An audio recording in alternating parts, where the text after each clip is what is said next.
Your news in brief for Monday the 30th of April.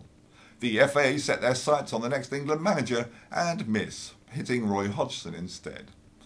Roy, of course, learned to deal with the team in crisis on a shoestring budget at West Brom. He learned to deal with the press and justify underperformance at Liverpool, and he also had skills at not winning anything at international tournaments with the Swiss team. The FA insists he's the only man for the job. It's cheap. The security services have announced that Operation Olympic Guardian will be taking place over the next 9 days. It's an operation to test the security of the upcoming Olympic events. What a shame it didn't happen last week. Then Heathrow Airport could have blamed all the delays on Operation Olympic Guardian. In other sports news, the badminton horse trials have been cancelled due to the heavy rain. Probably a good idea. You can't expect horses to play badminton in weather like this. And now a short film by our outside broadcast team. Hosepipe ban. Watch. Update. This has quite possibly been the best observed hosepipe ban in history. What was that? Ooh, apart from that one. There's been a bit of a panic as people have rushed to the shops to buy bottled water. There's one missing there, you can see. But we've actually not managed to find anybody abusing the ban. However, we saw this chap lose his marbles protecting a certain strip of water. Don't really know what was going on there, poor lad.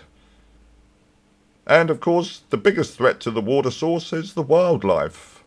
These birds keep trying to nick the water I'm saving in that bird bath, but I have a plan. Go on, cat, go get 'em.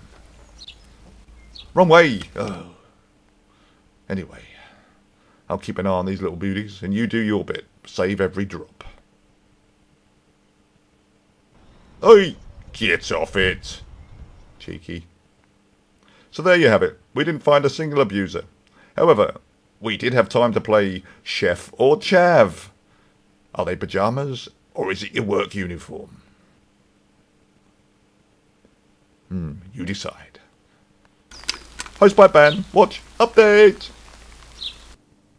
On this day in history in 1900, steam engineer and all-round good guy Casey Jones dies in a Cannonball Run crash. After telling his fireman to jump, saving his life, he put the train into reverse and slammed on the brakes, reducing its speed from 75 to 35 miles an hour.